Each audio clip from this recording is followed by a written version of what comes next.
Ceux qui sont chrétiens, je vous dis shalom. Et ceux qui ne sont ni musulmans ni chrétiens qui nous suivent, je vous dis bonjour, bonsoir respectivement selon le temps qu'il fait chez vous. Donc, alhamdulillah rabbil alamin, je remercie le maître. C'est toujours un plaisir de me retrouver sur cette émission chaque fois. C'est le même plaisir, Inch'Allah. Donc, qu'Allah le récompense pour ce qu'il fait pour l'islam et qu'Allah récompense tous ceux qui se battent pour sa cause.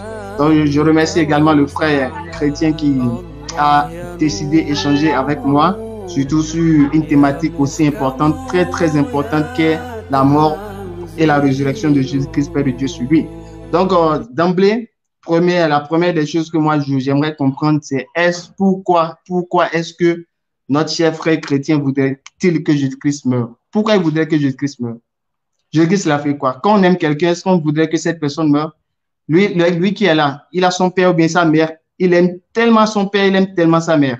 Mais si tout à l'heure on lui dit, ta mère est morte, mais est-ce qu'il sera content? Il voudrait que sa mère vive éternellement, normalement. Donc, quand on aime quelqu'un, on ne voudrait pas se séparer de cette personne, on ne voudrait pas que cette personne meure. Mais pourquoi lui, il aspire à aimer Jésus et voudrait que Jésus meure? Jésus, il a fait quoi? Jésus t'a fait quoi pour que tu voudrais qu'il meure? Donc, avec la permission d'Allah, quand on va rentrer dans le débat, Inch'Allah, il va essayer. Je lui dis d'emblée, il ne s'agit pas de venir nous dire Jésus-Christ est mort. Non. On ne veut pas que tu viennes nous lire les tests. Non, on veut que tu le prouves. C'est ça. On sait que c'est écrit. Il est mort, il doit mourir, il doit ressusciter. On sait que c'est écrit, mais on veut que tu le prouves avec une démarche méthodologique. Voilà. Donc, c'est ça, il est question. Ne nous lis plus, Jésus est mort. Montre-nous maintenant qu'il est mort, Inch'Allah. Donc, d'entrée de jeu, je crois que mon frère a déjà épuisé ses arguments. Et sinon, il n'allait pas rapidement nous demander d'intervenir. Mais on va saisir la balle au bon et rebondir rapidement. Donc, alhamdulillah, rabbil alamin, comme je l'ai dit, il est question de nous démontrer, démonstration, justification, d'accord, que Jésus-Christ est mort.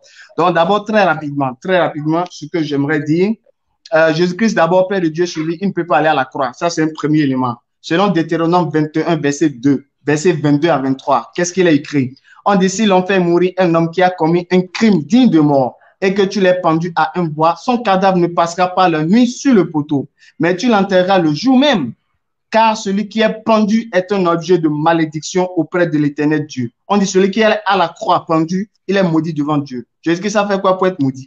Qu'est-ce qu'il a fait pour être maudit? Donc, si vous dites que Jésus-Christ est à la croix, c'est qui veut dire qu'il est maudit. Et s'il est maudit, c'est qui veut dire qu'il va en enfer. Et si Jésus-Christ est Dieu, Dieu va en enfer. Je ne pense pas que ça va trop plaire aux chrétiens qui croient que Jésus est Dieu. Et si Jésus-Christ est fils de Dieu pour toi et que Dieu envoie son fils en enfer, je doute sur le caractère miséricordieux de ce Dieu qui envoie son propre fils en enfer. Alors que toi, mais tu ne pourras pas le faire, tu vois. Je ne pense pas que tu vas trop aimer ça.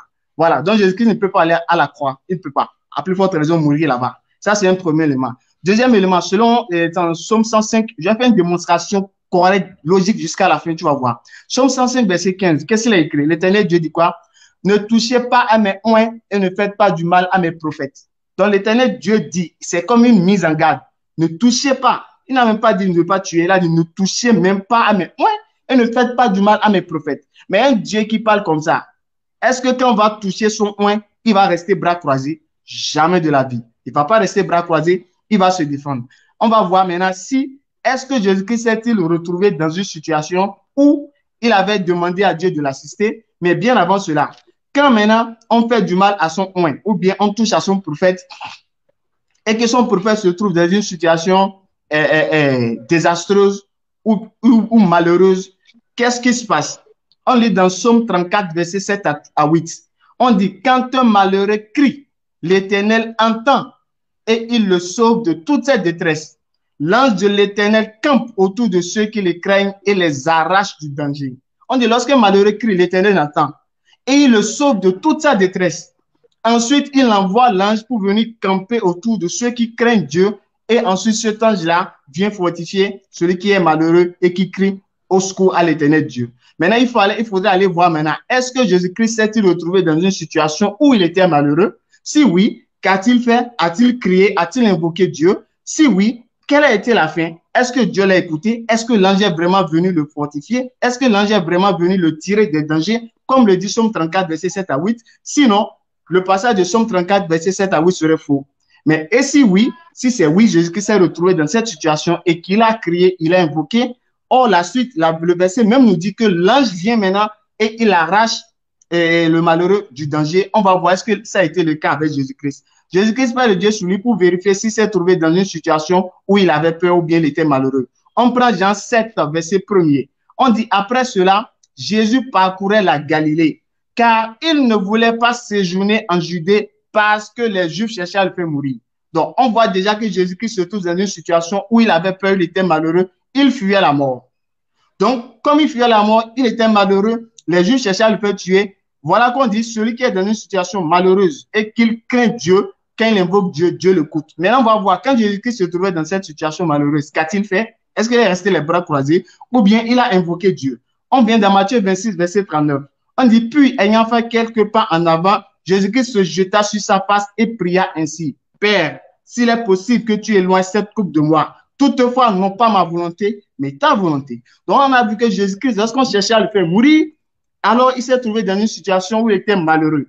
Il a donc invoqué Dieu, il a donc crié à l'aide à Dieu. Or, Somme 34, verset 7 à 8 dit, lorsque malheureux que l'Éternel entend, et il le sauve de toute cette détresse. L'ange de l'Éternel campe autour de ceux qui le craignent et les arrache du danger. On va voir, est-ce que l'Éternel Dieu va écouter Jésus ou bien va laisser Jésus-Christ dans cette situation désastreuse?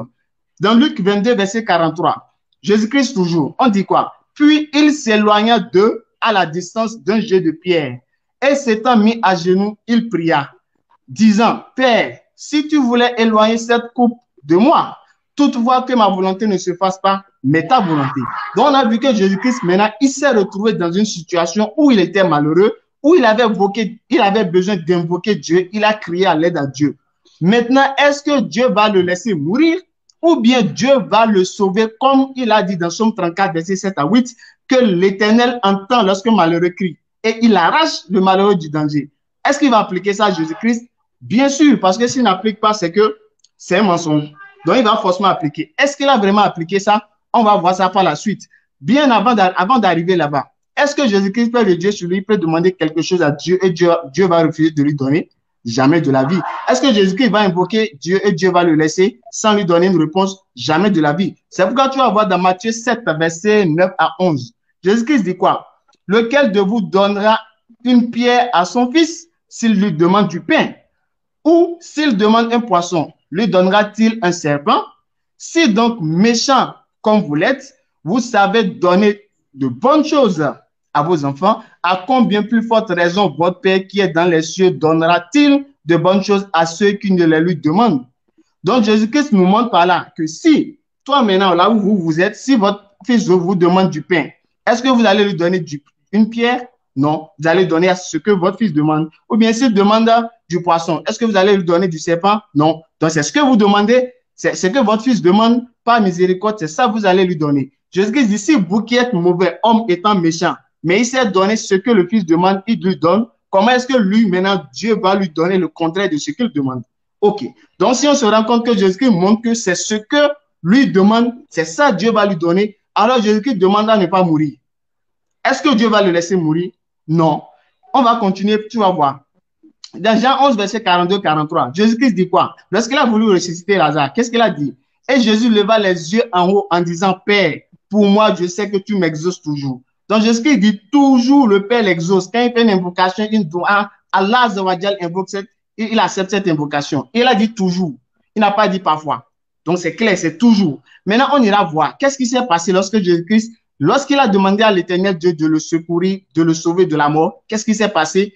Conformément à Somme 34, verset 7 à 8, lorsque malheureux que l'Éternel entend et il le sauve de toute sa détresse, l'ange de l'Éternel campe autour de ceux qui le craignent. Lisez Luc 22, verset 43.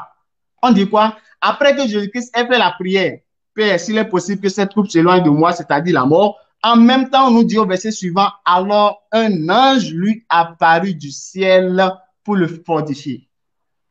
L'ange est apparu du ciel pour fortifier Jésus, juste après l'invocation que Jésus a faite. Or, qu'est-ce qu'on nous a dit? Lorsque l'ange apparaît, suite après une invocation, qu'est-ce qui se passe? On dit l'ange arrache la personne du danger, Somme 34, verset 8. Si le danger ici, c'était la mort, Jésus a invoqué Dieu. Et Dieu dit, celui qui est malheureux et qui le craint, quand il invoque, il envoie un ange et l'ange l'arrache du danger. Jésus-Christ est malheureux, il invoque Dieu, Dieu envoie un ange. Est-ce que Dieu envoie l'ange pour que Jésus-Christ meure ou bien Dieu envoie l'ange pour que Jésus-Christ soit sauvé? Vous êtes d'accord avec moi que Dieu envoie l'ange pour que Jésus-Christ soit sauvé de la mort et Dieu ne peut jamais laisser Jésus-Christ mourir. Sinon, Somme 34, versets 7 à 8 est faux. Je ne pense pas que ça va trop vous plaire. Donc, je vais m'en arrêter là pour mon premier temps. Dans l'étape d'échange direct, ça va se savoir. Salam alaikum à tous.